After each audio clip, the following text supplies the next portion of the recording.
The world waited patiently for a follow-up to the 2021 science fiction epic Dune, and it finally arrived over the weekend after a 2.5-year wait. As expected, early reviews praised the sequel, naming it one of the best sequels of all time, putting Dune 2 up there with the likes of The Empire Strikes Back, The Dark Knight, and The Two Towers. Can I say I'm surprised people were saying this? Director Denis Villeneuve can't seem to make a bad movie, and even if I'm not a huge fan of every film he puts out, it's hard to deny how great his movies look. In particular, his science fiction films. So I completely understand why people love this guy's movies. In fact, I really like Denis too, but personally, I still think his grounded dramas tell superior stories over that of his science fiction films. I doubt anyone who's a Denis fan will agree with this statement though, as many will claim he's made banger after banger in the sci-fi genre. From Arrival to Dune Part 2, he's received constant buzz among critics and audiences, and as of 2024, I think a majority of people would place Denis near the top of their directors list, solely based on his 4 sci-fi movies. However, I don't think he's made a perfect movie since Prisoners in 2013. Arrival wasn't really for me, Blade Runner 2049 was better on second watch but doesn't tell an amazing story by any means. But Dune 1 and 2 make a strong case. These films are adapted from an extremely popular novel after all, so it'd be hard to mess it up as long as the right people are in charge. And clearly Denis was more than capable of helming this universe. Now keep in mind, I've never read the book. Sometimes reading a novel can either improve your viewing experience or completely destroy it. Based on what I've heard, the Dune films are very loyal to the source material. So generally, anyone who read the novel and loved it will automatically love the movie. Considering I haven't read the novel, I wouldn't say I'm head over heels for the Dune universe. Am I a sci-fi fan? Yes. Do I think it's a really cool universe? Yes. But do I find these movies entertaining from start to finish?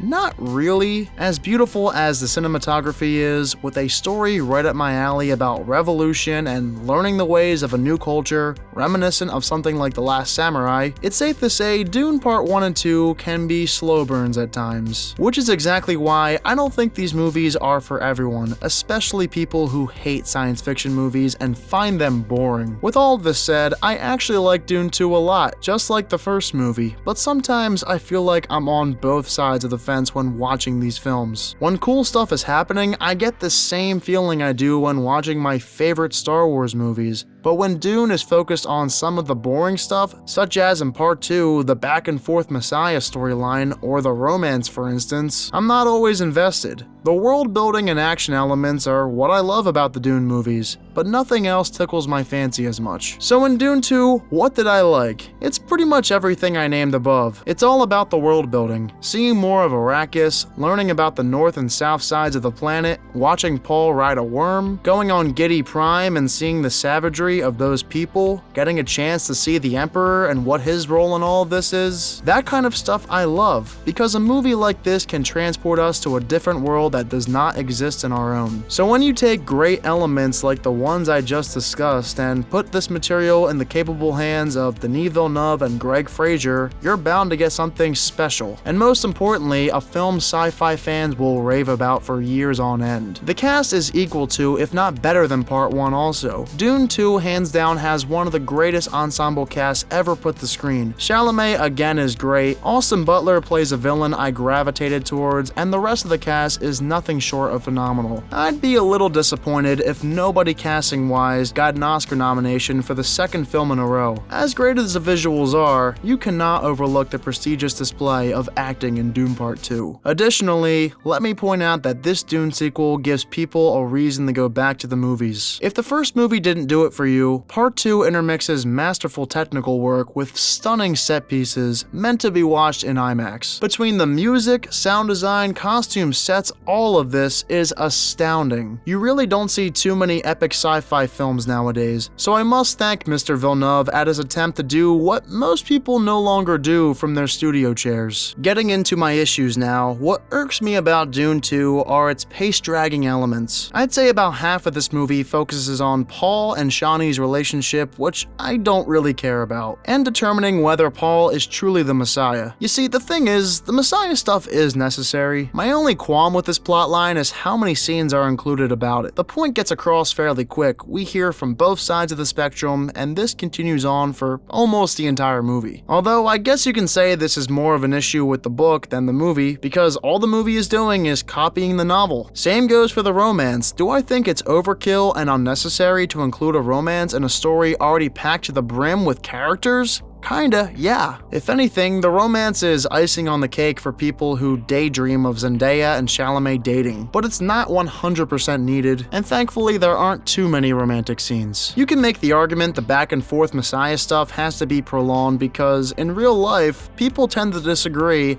all the time. So they had to dedicate most of this film and the second half of the novel to discourse about whether or not people will back Paul to take Arrakis back for the Fremen people. Regardless, even with an almost 3-hour runtime, Dune Part 2's finale doesn't get enough time needed to satisfy. This again is how the novel was, but it doesn't change the fact that it's rushed. I'm sure many will agree the finale is rushed in both the novel and the sequel film. If only Frank Herbert left room for more than just one chapter during the final battle. Maybe we could have seen something as great as Helm's Deep and Lord of the Rings. But easily my biggest problem with Dune Part 2 is the PG-13 rating. Warner Bros. Could get away with this rating in Dune 1 since there's barely any action in a movie focused entirely on setting up this world. But Dune Part 2 not only has boatloads of action, it also introduces a sadistic character who performs heinous acts of violence. This is the one issue of mine where you can alter the film, but it wouldn't do a disservice to the source material either. If you eliminate segments of the romance or Messiah plot lines or lengthen the final battle, I could see people being angered by this, because those changes would be drastic from the book, whereas an R rating wouldn't switch things up much. I doubt the book dives into any grotesque kills, but if they showed more blood, if some limbs could get cut off on screen, I don't think people would mind. And if you didn't know, Fade takes part in a gladiator match, but of course, the film can't show him slicing any necks because, God forbid, Warner Bros. Loses a few $1 million at the box office. As a matter of fact, would Dune 2 not do as well money-wise if it were rated R? I feel like this movie is intended more for people over the age of 16 anyway. After all, Frank Herbert's novel came out around the same time when most of us 20-year-old parents were born, so I don't see how making these movies R-rated would affect their box office results much. Listen, I completely get why studios don't want R ratings, but sometimes it severely holds movies back from being even better. In the case of Dune Part 2, it just gets annoying when they can show more violence. Part 2 has some brutality that I think deserve to be shown on full display. If given an R rating, Dune 2 would soar to heights unimaginable. Either way, I'm happy with the final result. I can't wait to see it again in IMAX this weekend. Aside from my complaints, Dune 2 must be witnessed on the biggest screen possible. So what do you think about Dune 2? Did it live up to the hype? And where would you rank it among Denis Villeneuve's filmography? Let me know in the comment section.